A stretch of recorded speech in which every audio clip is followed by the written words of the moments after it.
Welcome everybody. Good day to all of you. Thank you for being here.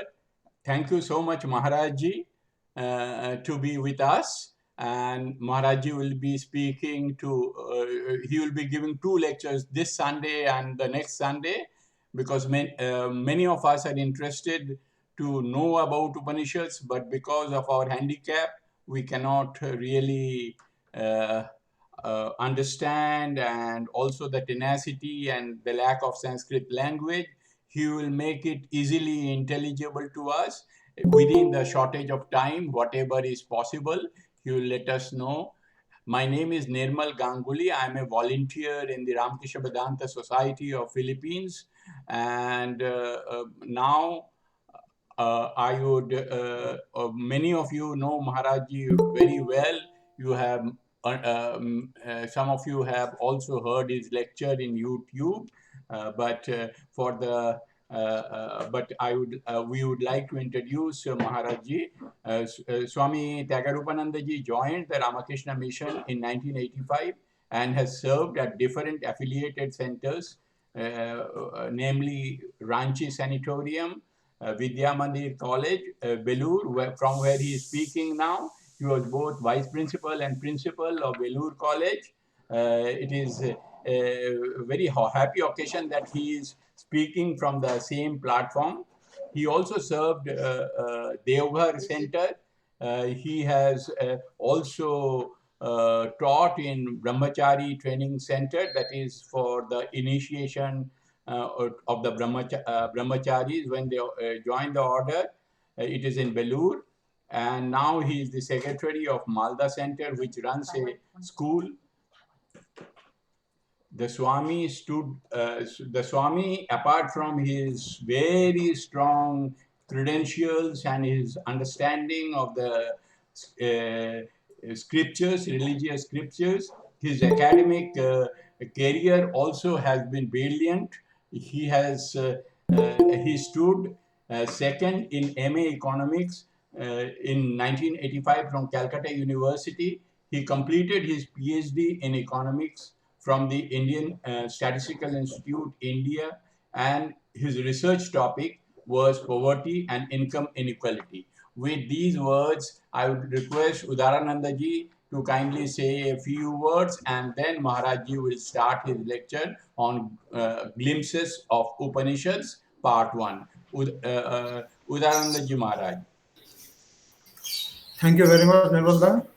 I must say that all this is possible. Whatever we are doing now, it is because of Mr. Nirmal Ganguly and his effort. It is easy to join, but it takes a lot of effort on his part, writing mails, receiving and sending invitation. It is also, we are very, very grateful to him for all his efforts.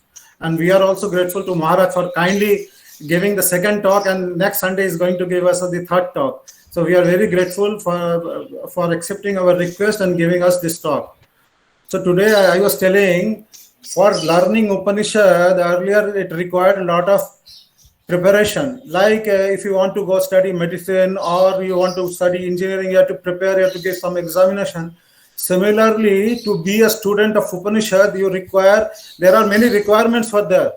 But now, thanks to this modern world and this social networking, you are getting this profound knowledge, great big knowledge, sitting at your home, comforts of your home. I hope that you will utilize this knowledge fruitfully.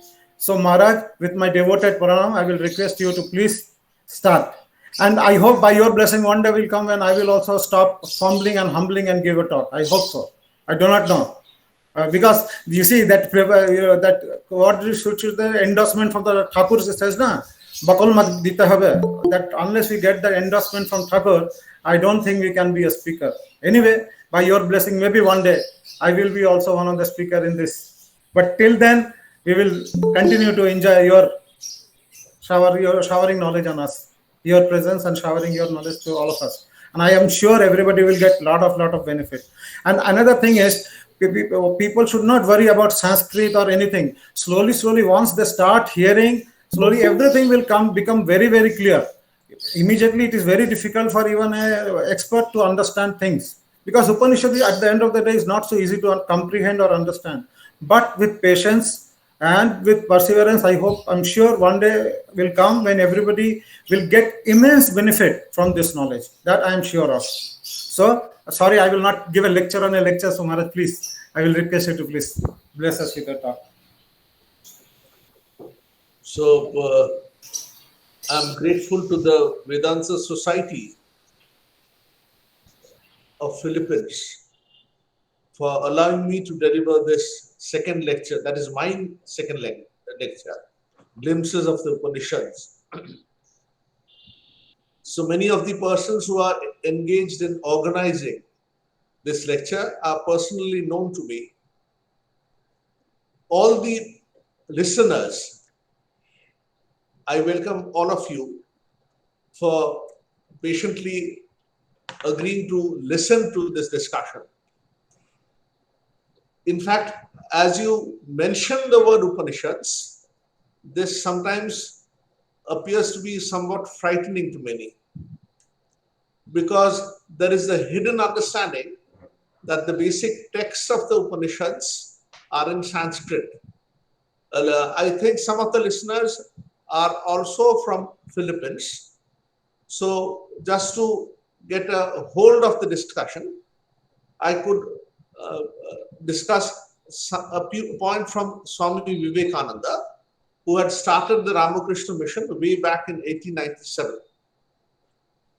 He had mentioned that the Indian scriptures, that is the philosophical books of India, of Hinduism, can be said to have three main pillars.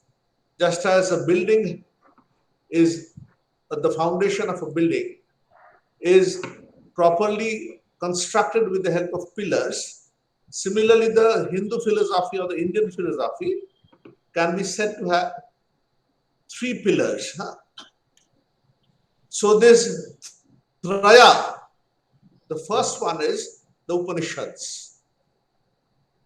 The second one is the Bhagavad Gita. And the third one is the Brahma-Sutra. Just to help you understand what these are before we go to the main body of the discussion or lecture. Actually, Vedas, alternatively known as Shruti, because they were passed orally. You listen to it. One student, he listens from his teacher. Then in course of time, he passes on. He himself becomes a teacher and teaches it to others. So this tradition, just like a relay, you see the Olympics going on, just like a relay, this great heritage would be passed on down the generations. Since this was done orally, you listen to it, Srudhatu, so you have the word Shruti. Vedas are alternatively known as Shrutis. The Veda is a big body of literature. So the essence of the Vedas, you could call the Upanishads. Swami Vivekananda has classified it in this manner. The Vedas can be divided in two main parts. One is the Karma Kanda, another is the Jnana Kanda. Karma Kanda is that part of the Vedas which deals with rituals. Just as you perform a worship in a temple or a church or even in a mosque, you have some essentials to be done. Say lighting a lamp, uttering a mantra.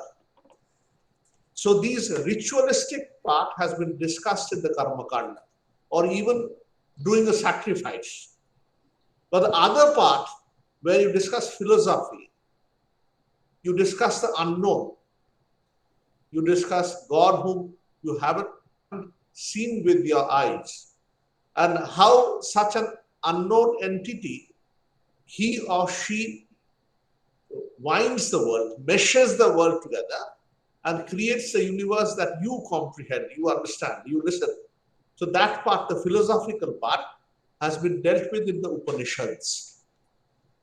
Swami Vivekananda has even gone to the extent of saying that I have taught nothing but the Upanishads. Of course, he hasn't said this literally.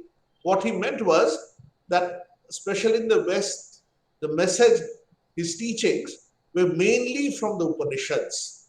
So since Swami Vivekananda is such a relevant person in today's philosophical and religious parlance, so his words are very prophetic, very important.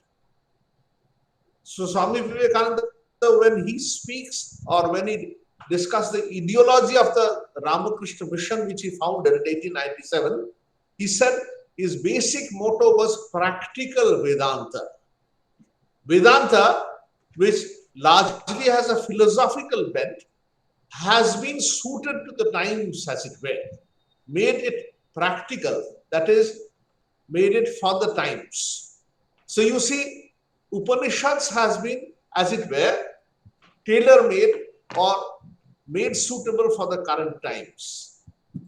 These are the seers who take up the Sanatana philosophy, the philosophy which has gone down for ages, and made it practical, that is suitable for the current times. So, what does the word Upanishad mean actually? What does it stand for? As you read the Upanishads, as Dr. Hiranand Mukhopadhyay had mentioned a little earlier, there are a large number of Upanishads. And just to relieve you, that is, help you ease out, Upanishads are very small in the number of verses. Individual Upanishads can be as small as having only 12 verses. One of the most sublime of Upanishads, Mandukya Upanishad, has only 12 verses. Mandukya Upanishad discusses the highest flights of Advaita Vedanta. But there are larger Upanishads as well. Say the Brihadaranyaka Upanishad or the Taittiriya Upanishad or Chandogya Upanishad especially are larger Upanishads. But coming to the main point, Upanishads per se are not very large. But we have quite a number of Upanishads. And there have been Upanishads cropping up in the later years as well. Swamiji even went to the extent of jokingly saying that there has also been an Allah Upanishad. So they can understand that people have gradually written Upanishads or given their own composition and added the word Upanishad at the end to give it a certain trustworthiness, acceptability, if you could call it. So what does the word Upanishad stand for? So as I was saying, Upanishads became important in course of time in philosophical parlance, in discussions, because a great philosopher, some call him the greatest of Indian philosophers, Acharya Shankara, wrote commentaries on the Upanishads. In fact, Acharya wrote commentary on all the trayas, prasthana trayas, that is, all the three pillars. I think Mihir Shah, he can switch off his camera. Mihir Shah can switch off his camera. So I think what I was saying was Prasthana Traya. Prasthana meant pillar, and I said there are three pillars. First one was the Upanishad. Listeners, can you just help me out? What was the second pillar? Anyone? First one was, second one was? Bhagavad Gita. Right. Bhagavad Gita, right. And the third one, slightly difficult? Brahma-Sutras. Brahma-Sutra, right. So these are the Prasthana Traya. So just as a building is constructed on pillars, similarly on these three pillars, the whole edifice of Indian philosophy stands. Okay.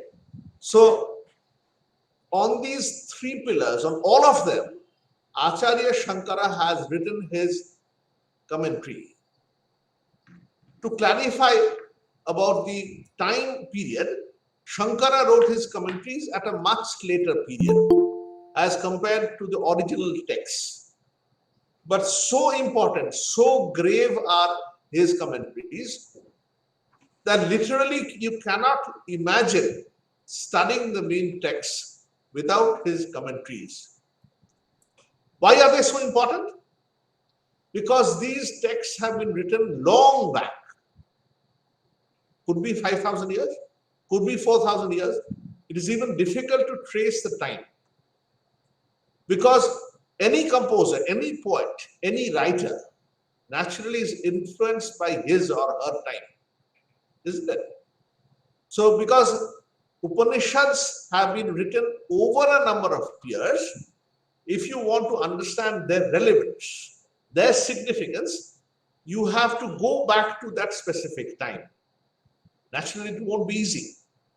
Moreover, much of the text of the Upanishads or the Vedas are archaic, that is, are written in old Sanskrit. The Sanskrit that we study today, understand today, this has been framed in later days by a grammarian known as, some of you could help me out, his name was? Panini? Right. His name was Panini. So Panini was the person who built the edifice of Sanskrit grammar, Paniniya. Okay. So it is on his principles that the Sanskrit that we talk in, discuss in, stands. So Shankara's commentaries followed the Panini grammar. That was written later on. So the Vedas were written before Panini as a grammar came in. Panini systematized the Sanskrit grammar. This is what he did. But Vedas were written before that. So in Upanishads, you can have words which are not known to you, even if you know the Sanskrit language. So it is here that Acharya Shankara, his commentary becomes important. He gives you the perspective of the Upanishads. He gives you the philosophy underlying the different Upanishads, some of which, as I said earlier, are largely different in their time limits, in the period of their composition. So the Upanishads have a number of what are known as Shanti mantras. Shanti mantras, these are uttered at the beginning of an Upanishad. Okay? And some of them are so sublime, so wonderful, that I can just recite one for you. And some of you can easily join in. This is a very known text, Sahana Bhavatu. If you kindly repeat with me, I'll be grateful that you can have a taste of the Upanishads actually. So I'll start. Om Sahana Bhavatu. Om Sahana Sahana Sahana Viryam Karavavahe Tejasvina Paditamastu Vidishavahe Vahe Om Om Shanti Shanti Shanti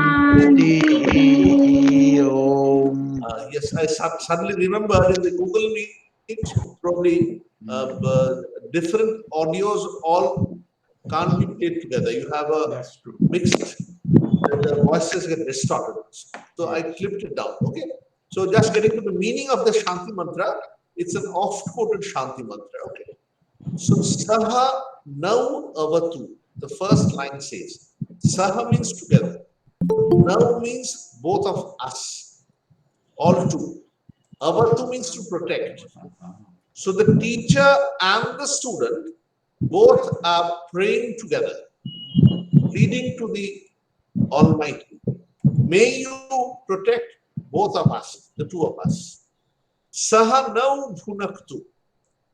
So let us enjoy the fruits of learning together. Saha Viryam Karavavahai. Let us be together, emboldened. Virya. Virya means courage. Tejasvinau adhitam astu. When we become endowed with tejas, tejas means valor, on reading the text, on reading the Vedas, ma vidvishabhai. This is a wonderful portion of this Shanti mantra. It says, you see, between the teacher and the taught, there are sometimes hidden tensions, okay? A clash of egos sometimes. When the student isn't agreeable to what the teacher is teaching, her or him. So when this comes in, the process of learning becomes disturbed, distorted. So this mantra says, Ma vidvishavai. Ma means not. Here means, Ma means not. Ma vidvishpavai.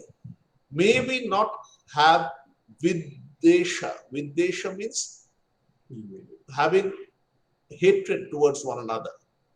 Ma vidvishavai. So when you have good feeling towards each other, then the process of learning becomes good. Suppose you enter a classroom, the students all assemble together, they say good evening or good morning, okay? Then the teacher starts teaching. So the initial process of learning is good, smooth, fine.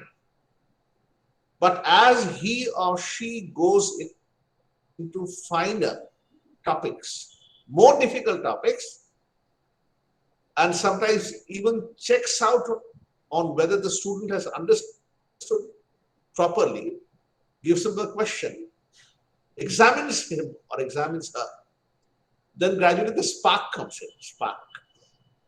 Vidvesha. You start having a fight.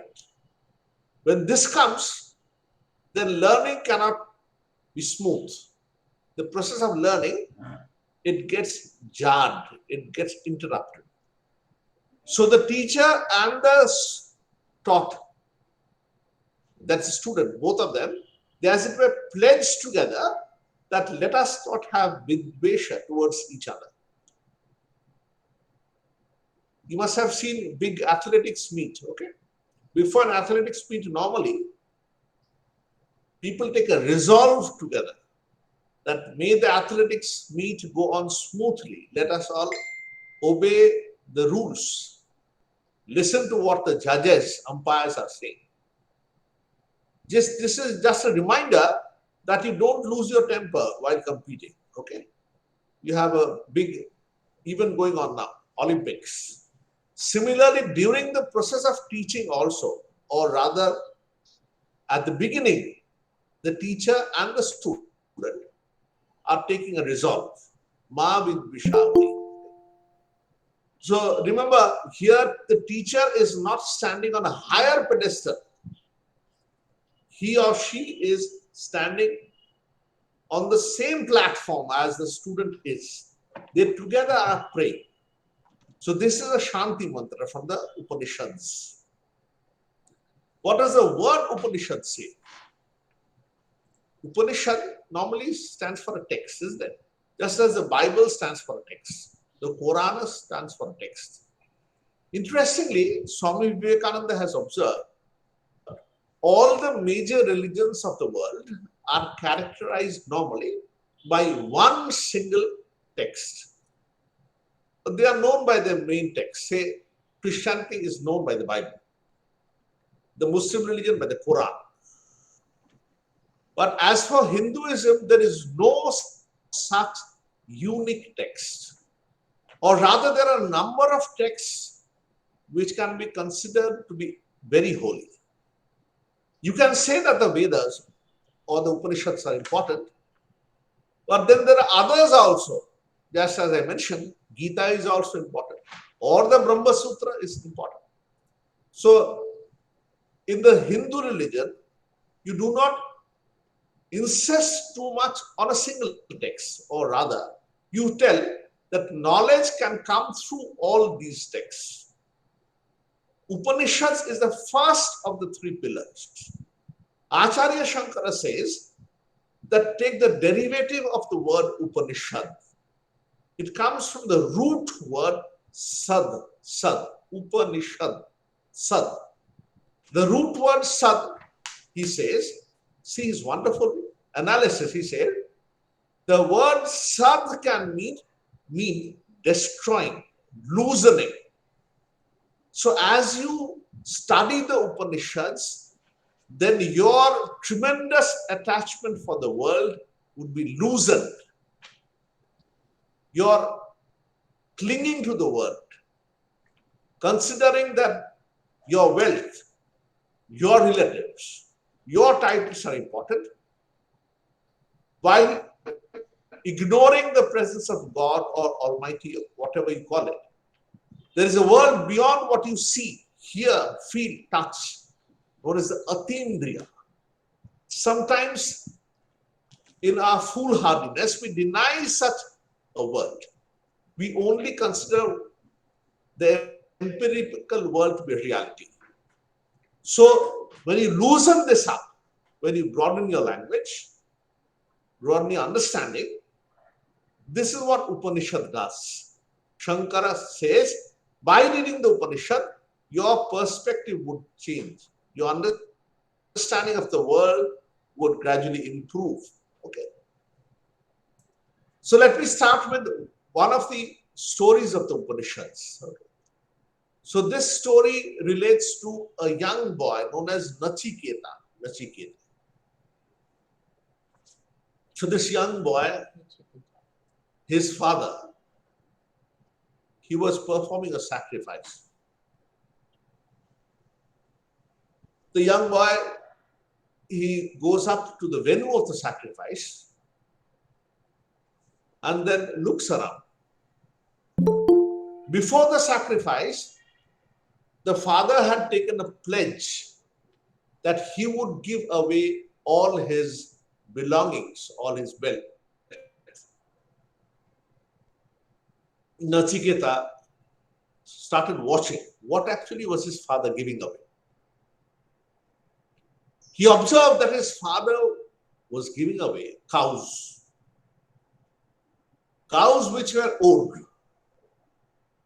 cows which would never again give milk, which would never again give birth to calves. So Nachiketa was confused. Was his father doing a virtue, or was he committing an error, a sin? So Nachiketa, dumbfounded, in the presence of all the people, he went up to his father, okay, and said, Father, whom have you given me to? Me. That is, Father, you are supposed to give all your wealth away to others. And since I am your son, you also should give me away to someone. Okay. So, to whom are you giving me? So his father became glum. He understood that his son was indirectly reminding him that he was not doing his duty. So sometimes we too have similar instances in our own houses, isn't it? When our own children point out our own mistakes. But we are initially reluctant to accept that we have done a mistake, committed a mistake. So his father kept silent. Nachiketa went back to his seat, but after a time he came back again and said, Father, whom are you giving me away to? This time also, his father remained silent. Nachiketa gradually becoming impatient, going up for a third time and telling his father, Father, in the presence of everyone, you can imagine the condition of his father. Whom are you giving away me to? Whom are you donating me to? His father, unable to contain himself anymore, says, Mrityave tva dadamiti. I am giving you away to mrityu, death. Of course, all of us understand what death is, especially during these times of pandemic, isn't it? So all of us have to go to this person, death. This is an eventuality that all of us we face at one point of time, or we must face at some point of time. None of us have directly experienced death, isn't it? Can we directly experience death? What do you say? Anyone? No, we can't, isn't it? So this is an unknown entity for all of us. And because this is unknown, this is the source of the greatest fear for all of us. Okay? So Nachiketa, when he hears this, that his father has given away his son to Yamaraj, he becomes a little confused. He says, how is it? How come? Bhaktyama. Amongst many, Bahuna, amongst many. Prathama, I am the first. Probably among some, I am the second. But I have never been the last one. But still my father says that he has given me away to Yama. Why? This is where Shraddha comes in Nachiketa. The Upanishad says this is how self-respect comes into Nachiketa. And this is the point when he becomes prepared to receive the highest knowledge. He feels, yes, I'm great. I am not a miserly small person. But he tells his father, since you have given me away to Yamaraja, I must go up to Yamaraja. Because what you say, it must be correct. The young boy, he starts moving, he starts walking and reaches the house of Yama. Yama is an important person, busy person. So when Yama, his house is reached by Nachiketa, Yama is absent. Nachiketa decides to stay put in front of the house. The inmates of the household, the ladies of the house, they become worried. They become worried. But Nachiketa would not listen to the entreaties. After 3 days, Yamaraja comes back. And the ladies of the household, they tell him, you see, like a burning fire, this young pure boy has been sitting at our door unfed for 3 days, waiting for you. You must appease him. Otherwise, this will bring great disaster for our household. So Yamaraja quickly moves on to this young Brahmin boy and tells him, Nachiketa, you have been waiting here for 3 days. 3 days. So I request you to ask for 3 boons. 3 boons. Okay. So this is where the story gradually moves into philosophy. Just as before taking a very bitter pill, you require a little bit of sugar, isn't it? A little bit of honey. Then even a bitter pill becomes tasty. Similar, the Upanishad, before moving into philosophy, it gives a wonderful story actually. Okay. This philosophy is as if quoted by wonderful stories. Yamaraja asked Nachiketa to claim his first boon. Nachiketa says, you see, my father is very anxious because I have come to your house. Although he had requested me not to literally go by his orders and not reach your house, that is Yamaraja's house, I had been insistent. I had wanted that his words be true. So please see that he is no more worried anymore. Yamaraja says, okay, fine, that will be done. Then he says that, you see, Yamaraja says, that you see, do you want anything else? He says, tell me about the sacrifices the sacrifices which lead one to the heavens.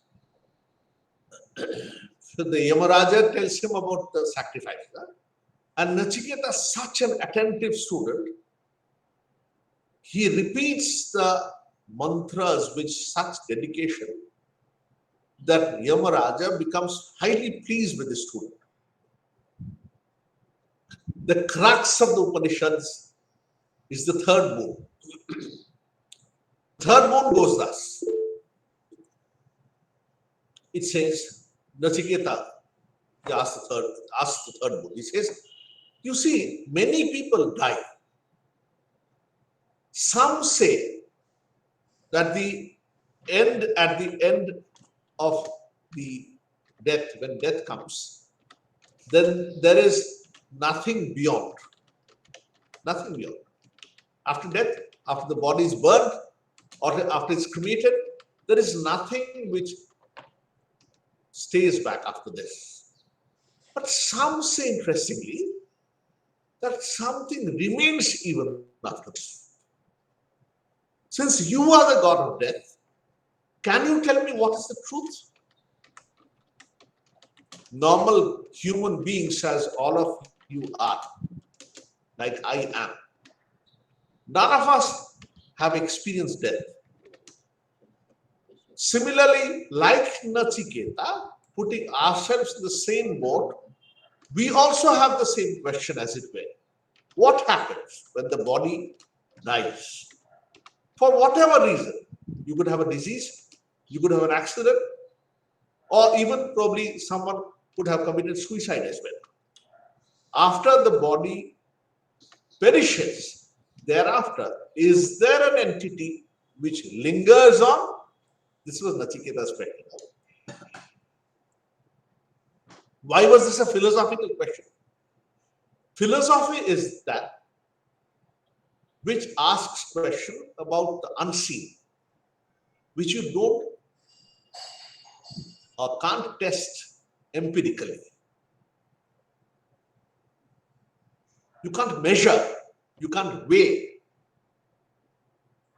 even with the finest of microscopes, with the finest of balances. Philosophy is something which deals with atindriya. Ati means beyond. Indriya means the senses. The truth which lies beyond the senses, philosophy tells you about that. Philosophy says, when you experience the world around, it is divided into two things, you and me. For everyone, the philosophy, that particular person is the I. And the world around is you. When there is an interaction between this you and I, you have experiences. Most of the experiences come through indriya. Indriya means organs. Through the ears, you hear. Through the eyes, you see. Through the nostrils, you take a smell. With the tongue, you take a taste. With the skin, you touch. You have the sense of feeling. All these experiences are what the word is used, empirical, what can be tested, verified. Is there an experience which can't be tested, can't be verified? This is known as atindriya. This is the domain of philosophy. Nachiketa puts a question from this domain.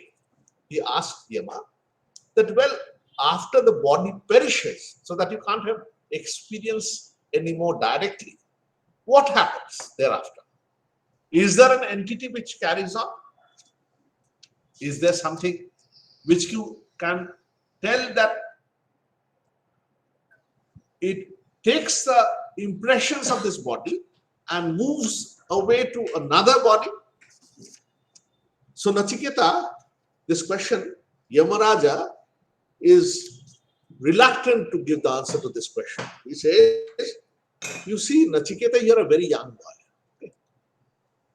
You tell me, what do you want? You have plenty of objects to eat for yourself. Do you want to have a very big land for yourself? Do you want to live for hundreds of years? Nachiketa keeps quiet and says, you see, Yamaraja, I know that these are pleasurable things, but I also know that having the biggest of pleasures, one day, the organs, the indriyas, jarayanti teja, their strength would gradually dwindle in course of time. How much bhoga, enjoyment you might give me, it would come to an end at one point of time. So I want to know from you about that entity which can give me immortality, which can give me the strength of life beyond. I would not feel that I am done with life once the body perishes. I can know about something about an entity which gives me eternal life. This in Hinduism is known as Atma. And Nachiketa actually was asking for Atma Jnana from Yama. This would not be easy. Yamaraja would not dispense with Atma Jnana easily. He tests again and again his student. But when Nachiketa does not budge, he says, my third boon will be to know about Atman, about the presence of this entity which does not perish even with this body falls. Is there something which stays on even when the body falls? I must have this knowledge from you and nothing else. Nothing else. Okay. So Yamaraja finally has to come down and dispense with his knowledge of Atman to Nachiketa. Give the knowledge to Nachiketa. So the Upanishad here in this story, it teaches us that if you have Shraddha, faith in yourself, then the highest knowledge will come to you. And for that you will require sacrifice. You will require to give up pleasures, not take a long life. Nachiketa gave that up. Give up best things to eat. Give up a large amount of land. Only then, tyagena eke amritatvam anashu. Through tyaga, through sacrifice alone, some have attained to immortality, this verse says. For immortality, for having the highest knowledge, you must give up. People get scared when you say this. Actually, you know, when you say that you have got to give up something, people get worried. They say, Maharaj, you are a sannyasin, okay? And you go on preaching renunciation. Does it suit us, however? Are the message of the Upanishads only for sannyasins? This is here that Swami Vivekananda comes up and says, no, never. Upanishads were meant both for the householders and the sannyasins as well. So let me now go to another wonderful story which appears in the Brihadaranyaka Upanishad. The first story was from the, can any one of you tell me from which text the first story was? Upanishad. Wonderful, great.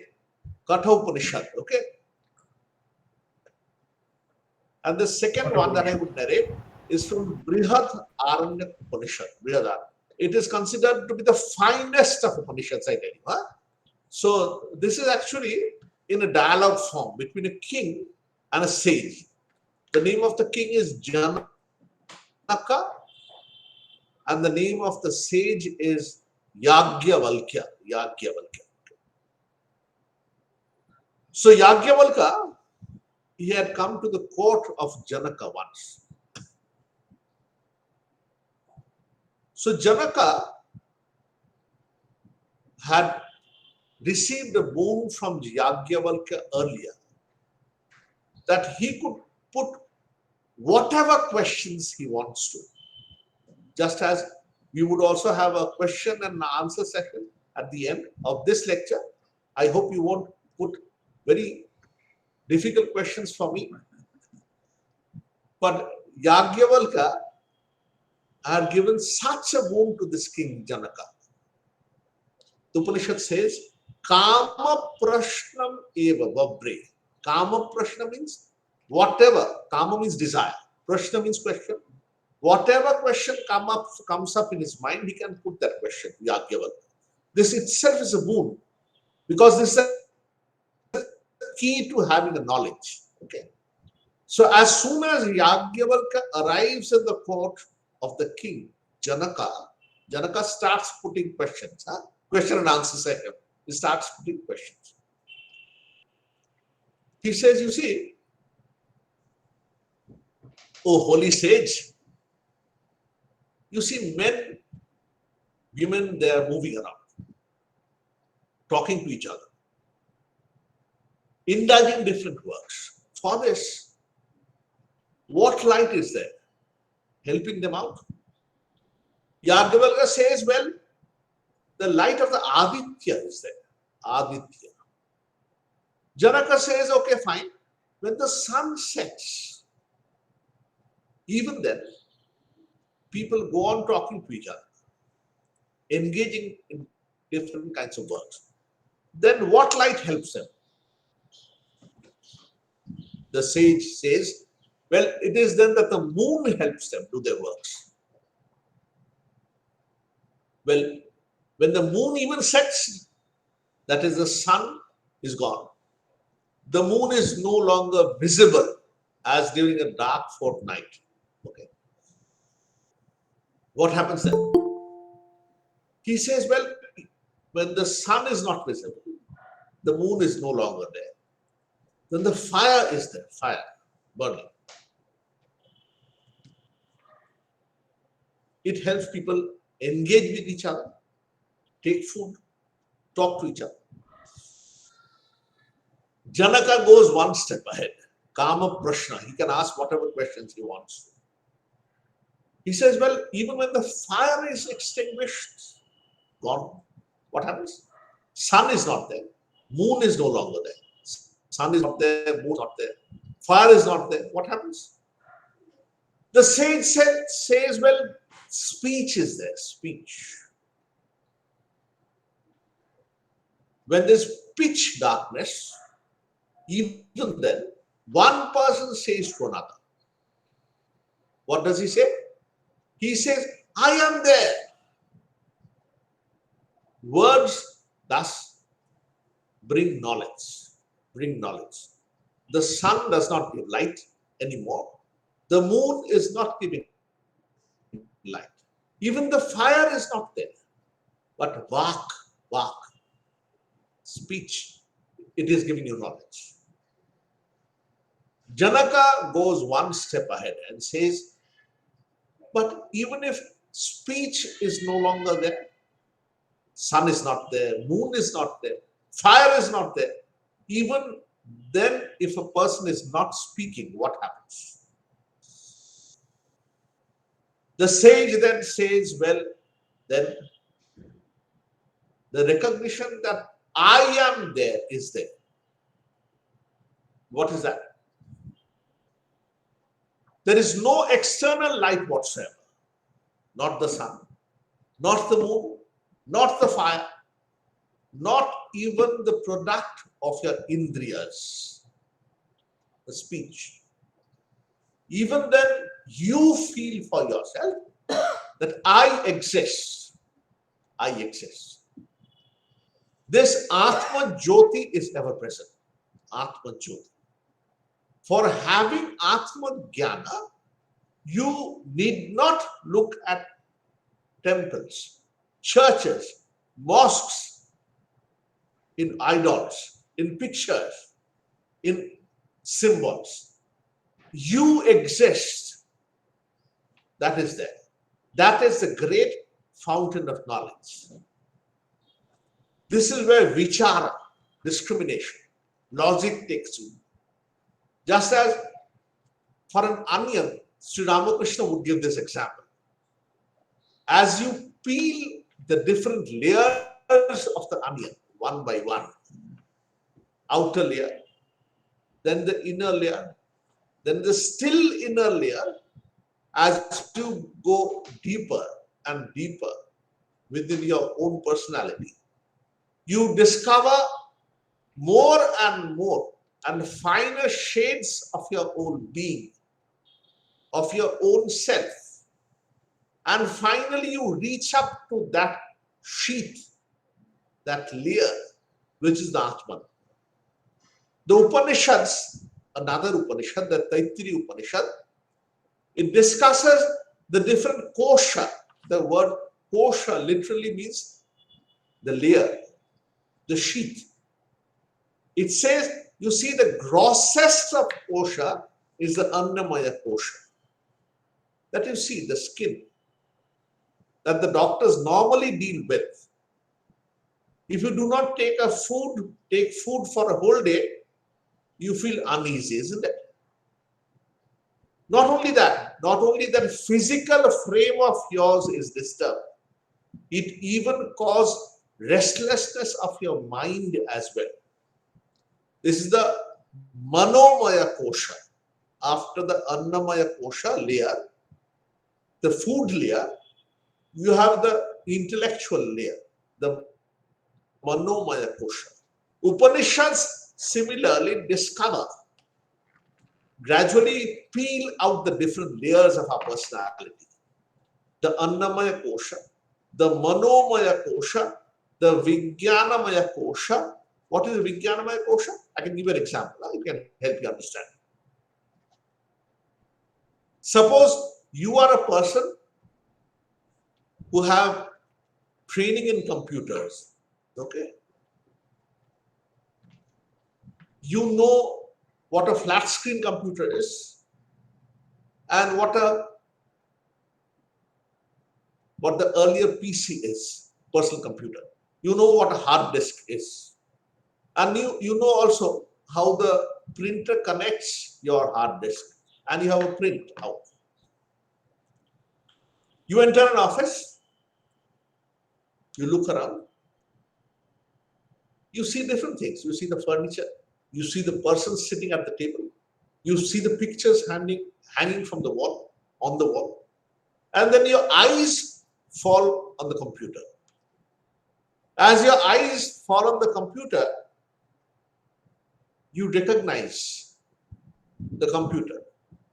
Whether it is a PC, personal computer, or whether it is today's computer, flat screen computers, whether a computer is connected with a printer, you can analyze all this. A person who does not have such a training in computers, he can enter into the same room. She can see the same objects, but cannot analyze the things accordingly. This is known as Vijnana. Vijnana. The prefix V means specially. Vishesha Rupena. Jnana means initial knowledge. Vijnana means special knowledge. This is the Vijnanamaya kosha. You analyze the world around through the eyes, through your mind. Just as by having a proper microscope, you can analyze the world properly. Through the Vijnanamaya kosha, you can analyze what you see. I believe all of you have seen 3D films, cinemas, isn't it? I think many of you have done that. What do you say? You haven't seen it? 3D films? So when you enter the cinema hall sometimes, you are given special spectacles now to wear. Okay. I remember I had gone to a big cinema hall, I think it was abroad, in another country. I was giving a spectacle similar.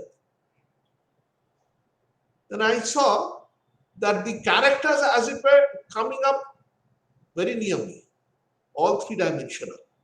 I was worried. Will they come and bump against me? But as I moved the spectacles, I came down to reality. This is Vijnana. As you have the special lenses, the spectacles, you see the same world different. The same projector machine gives out the same pictures. But as you had put on the special spectacles, you had perceived things differently. This is Vijnanamaya Kosha. Just as you had Annamaya Kosha, you had a Manomaya Kosha, the mental level. Then you have the Vijnanamaya Kosha. Similarly, you have a Pranamaya Kosha. Here, Prana means breath. I believe most of you must have heard the Pranayama. Isn't it? Pranayama? Have you heard of Pranayama? Pranayama means controlling the breath. This is, here Prana means breath. Prana does not mean life here.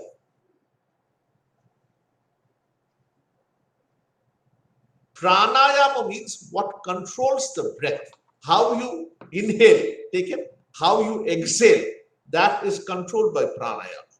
In the Pranamaya Kosha means the part of your being which deals with breath. All of us, we know from biology that through breath we take in oxygen.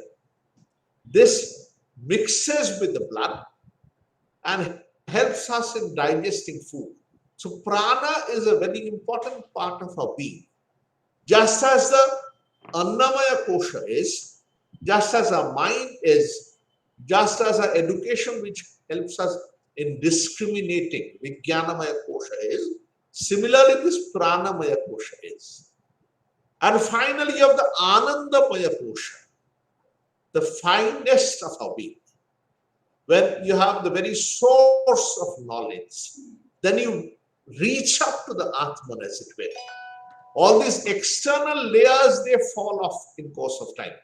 Sri Ramakrishna would say that you see, when you go on peeling a mango, when you're peeling an onion one by one, as you remove the gross layer, you come to the finer one.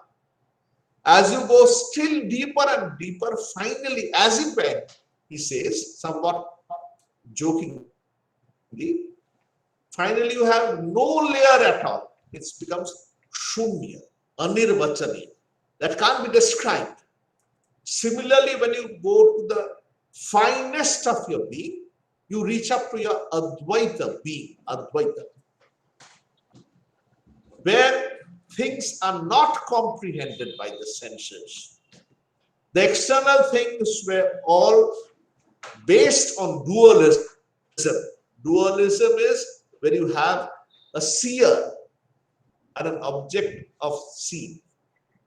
All of us, we perceive in duality. But finally, you land up to that layer. When you go beyond duality, your Advaita state. But that you must listen to this text again and again.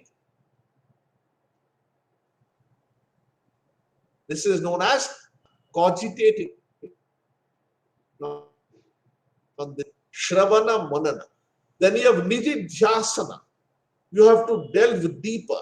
When you know what the truth is, you have to delve deeper and engage yourself fully into its thought.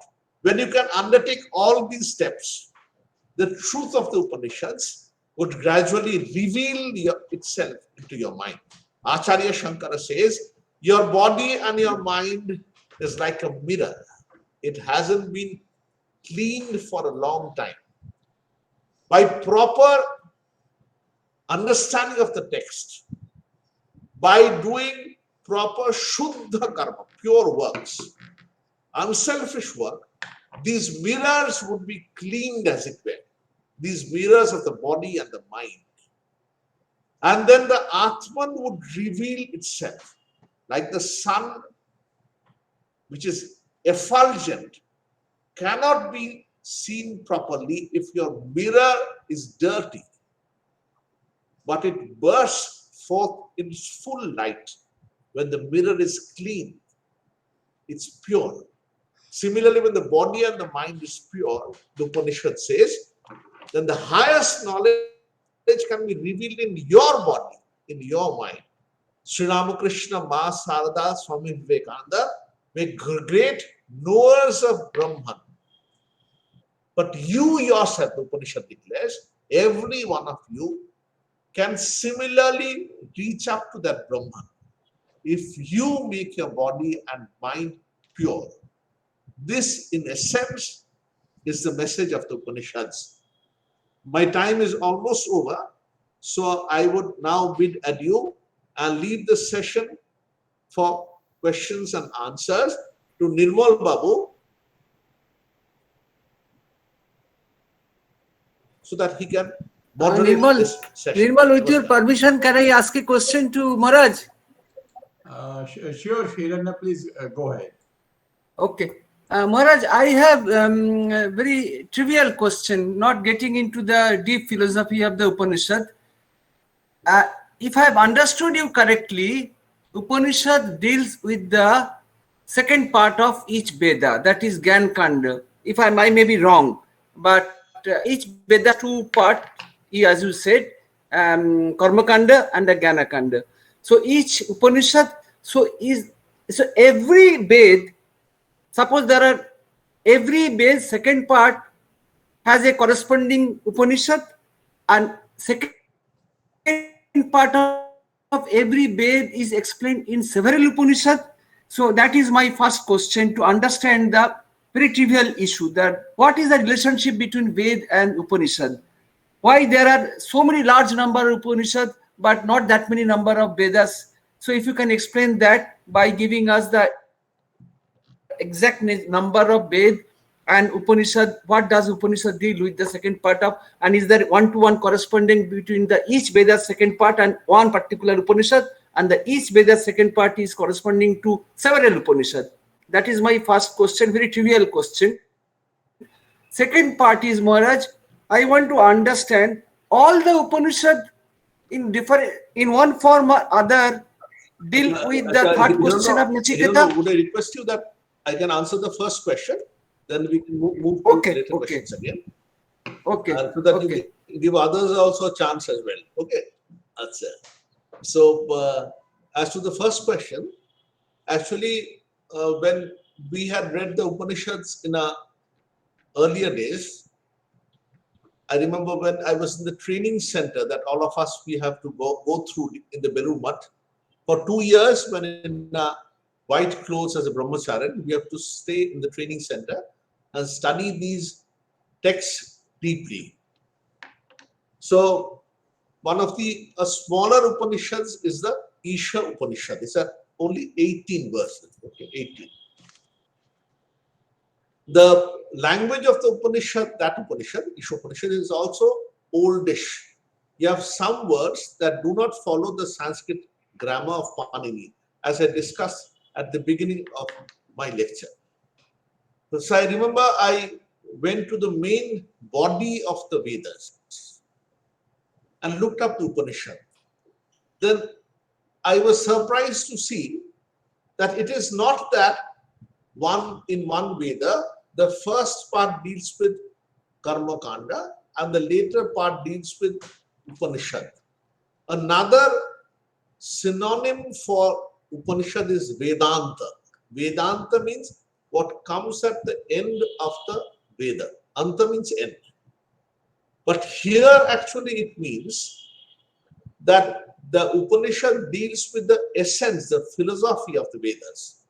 It can be such that within the body of a Veda, you can have a generous sprinkling of the different Upanishads, which are nicely put in between the Karma Kanda texts. Okay, so Upanishads are like small flowers which are there in the big forest that the Karma Kanda is.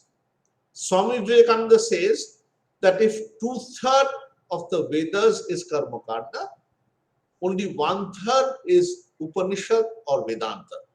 So in terms of size, the Karma Kanda is big, but the Upanishad, which is grand, philosophical, is only 1/3 inside.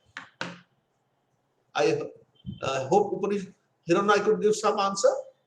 But Maharaj, is still not very clear to me that the second part of the Gyanakanda Ved, each second part of each Ved has one Upanishad, but the second part of each Ved is explained in several Upanishads. Many Upanishads. Actually, you can easily find from your accounting of figures also, because there are only 4 Vedas.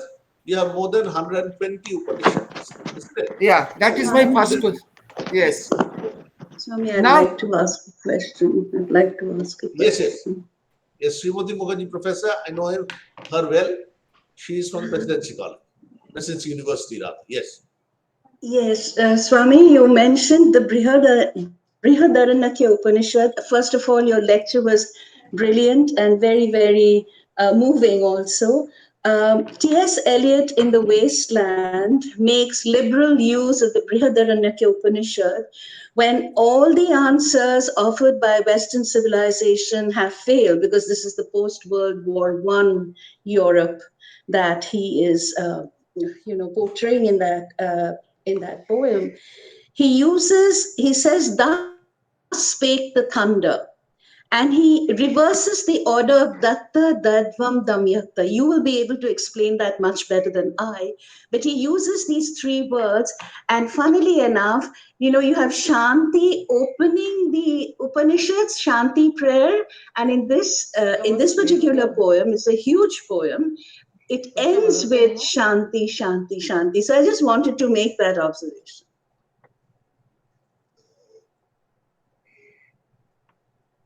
You wanted me to discuss the significance of the 3 Shantis, was it? No, it isn't that, because we can't always ask questions. I just wanted to make this observation that the Upanishads have traveled far and wide, and Eliot studied the Upanishads for his doctoral degree at Harvard. So that's why he used it in his climactic poem, in his signature poem, which speaks of the illness of Western civilization. Swamiji a few years before had said Europe is sitting on a volcano. I think he makes this statement. I just wanted to make this observation. That's all. Yes, that was a wonderful observation. Actually, it is not that Upanishads, because they are considered to be slightly abstruse, have confined themselves only to the Pandits, because their messages are so sublime that they appeal easily to the human mind. Just to give you an example, as a corollary to what Professor Mukherjee had been saying, actually, Swami Vivekananda at the Chicago Parliament of Religions had actually made the greatest declaration to the Western audience in these terms. I just quote from his lecture. He says, "Sinners, it is a sin to call a man so. It is a standing libel on human nature. Come up, O lions, and shake off the delusion that you are sheep. You are souls immortal, spirits free, blessed and eternal." I remember reading in the book by Marie-Louise Burke, quoting a reputed American poetess. Her name probably is Harriet Monroe. She says, these words of Swami Vivekananda with so much hopes for us. Because Christianity as a doctrine had sometimes insisted too much on sin, on confession. And here comes a philosopher from the land of India saying that you are like a sun which has been covered by a cloud of ignorance. The errors that you consider as sin have been committed are only like those fleeting clouds. So do not consider yourself to be a sinner.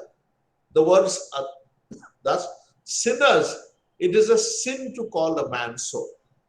That itself is a great error to call or label as a man sinner. The man is essentially divine. That was the message from the Upanishads that Swamiji had said at the Parliament of Religions. Thank you. Yes, another question? We have time for only for the last question. So anybody want to ask the last question, please feel free. And next Sunday also we'll have the privilege to seek guidance from Maharajji, and also we'll have an informal session of 10 minutes. So we'll have time for clarification. Thank you. This is Anand from Pune. I had a question more out of general interest, that all the Upanishads, the topic of discussion or the common thread of all the Upanishads, what is that? It's self-discovery? That was a very nice question, I would say. Actually, just to interrupt you, Maharaj, that was actually Anand's question was my second question, which did not ask. Is that the case that all Upanishads' basic teachings revolve around that third question of Nachiketa? That is the common thread? Right. Actually, because the Upanishads are large in number and their question or their periphery, they are different. Peripheries are different. So there was a need for gradually assembling them together, threading them together. That is where the Vedanta Sutra came up in later times.